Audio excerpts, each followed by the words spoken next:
Hey guys! Well, we had an ice storm last night, so winter has definitely arrived in Pennsylvania, and I can honestly say I am glad to not be outside in that. Hey guys, it's Lynn. I wanted to give you an update on how my surgery went last week. It's been a little over a week, so I wanted to share that with you guys and let you know how it was compared to last time and how I'm doing, all that good stuff. I know that I had said I wanted to try to do some filming when I was at the hospital, but honestly, there's nothing that would have interested any of you when I had my phone. It's just a lot of waiting that you have to do.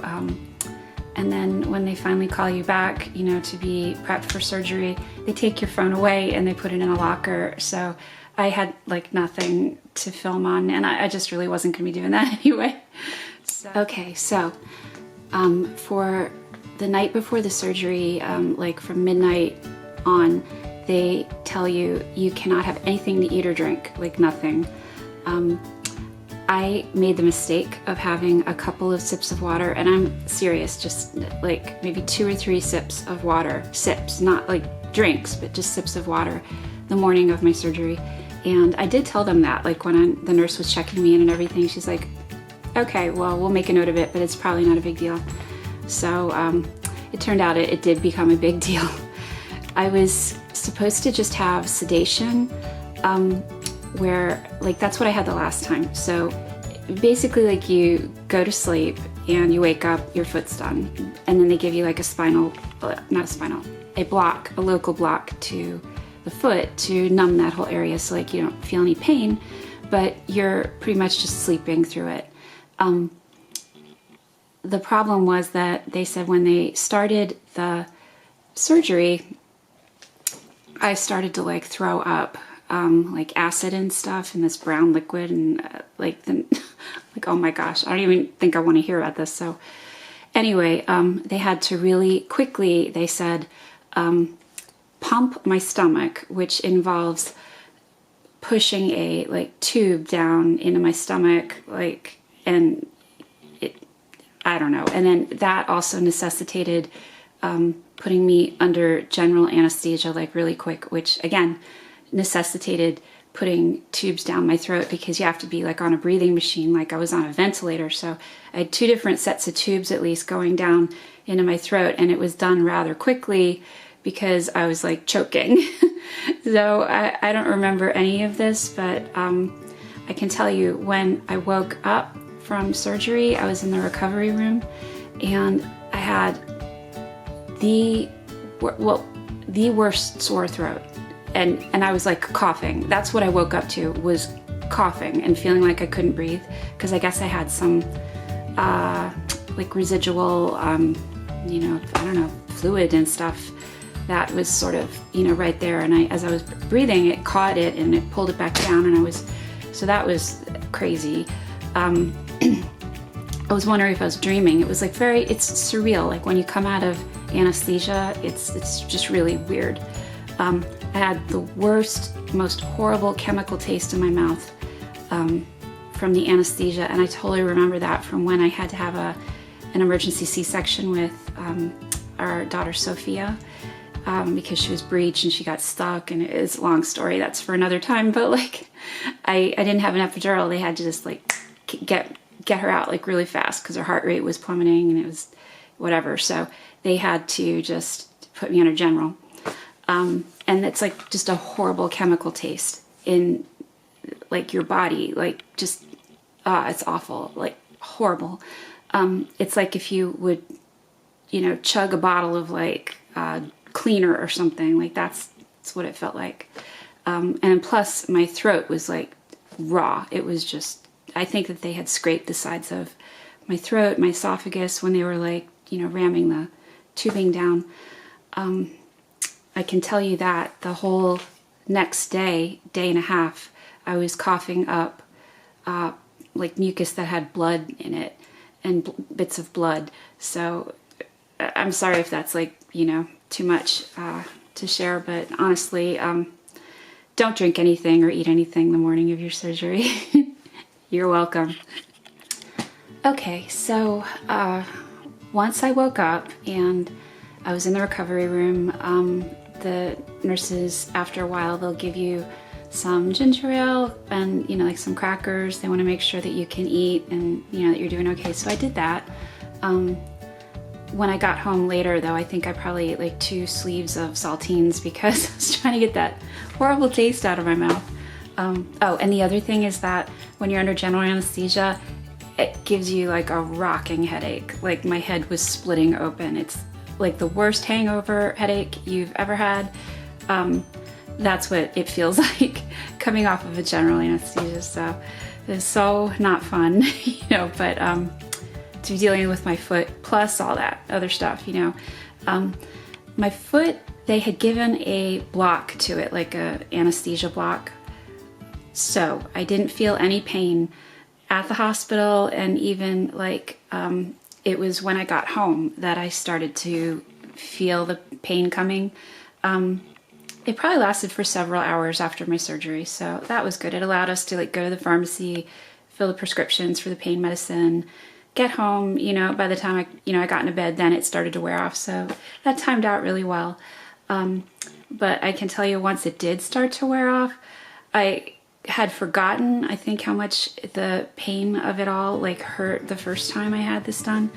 But this time I actually have cuts in 3 different places in my foot. So my foot's broken in 3 places, you know, and has to heal now. But it just was like throbbing with pain.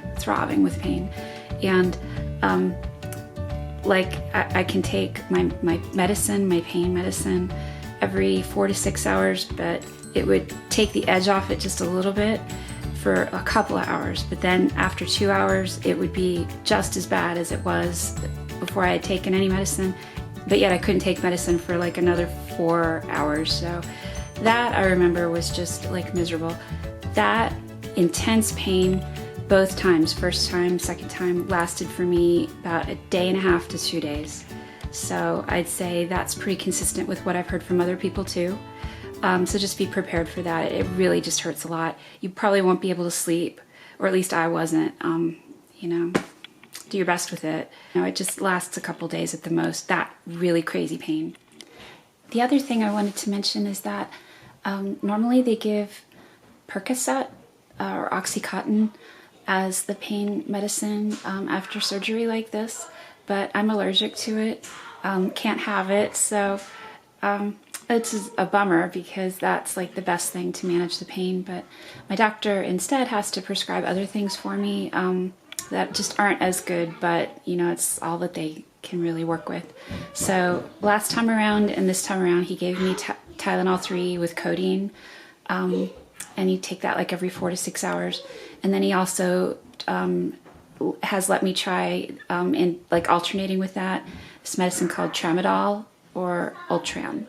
And so that, again, it's like a 4 to 6 hour thing, but I don't take it with the Tylenol 3 with codeine. I take like one or the other, like every 4 to 6 hours. So after a few days of taking the T3s with codeine, I started to develop like a sandpaper type of a rash on my face. Started like on my chin, and then it started to like spread, and it's now kind of like in this whole area.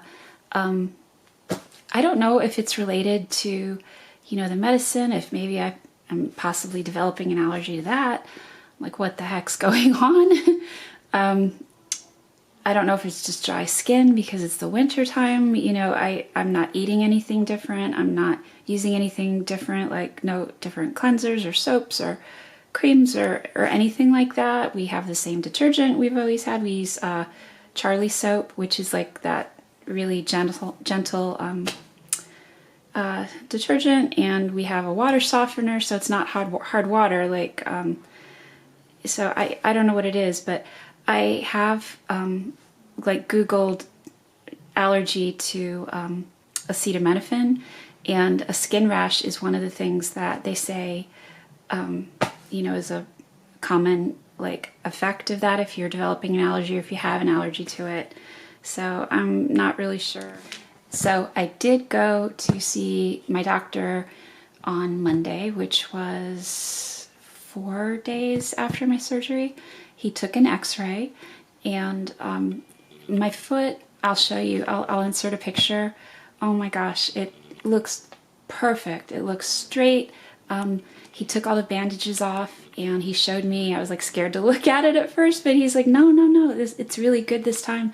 Because we were in the hospital instead of the surgery center, he was able to use some different tools and things that he didn't have the last time available to him. So last time the stitches were a different kind. This time he used this other kind of like stitches that are that just work better and are dissolvable, so he doesn't have to like pull them out. He said they'll just dissolve on their own, and honestly the incision looks so much like better than the last time. So praise God. That's like a huge relief. I just was so worried that my toe would still be like, you know, crooked, but it's not. The bunion is like, you know, gone. My toe's straight. My incision looks really good, and I'm so happy. The x-rays look perfect. So I'm hoping that, you know, my fingers are crossed, and I'm praying that nothing goes bad with this time. He said that when he was doing the surgery, he found just tons of scar tissue all in my foot. So he suspects that that's what caused my foot to like contract in certain places, and that pulled my toe out of place.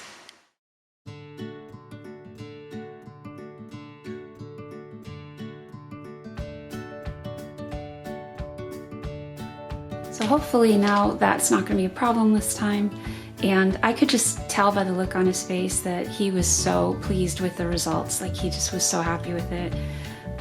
So yeah, I'm really, really encouraged this time. I'm very positive, and I just want to make a good recovery and, you know, not do anything at all to like jeopardize this. So that is it, I think, for this recap.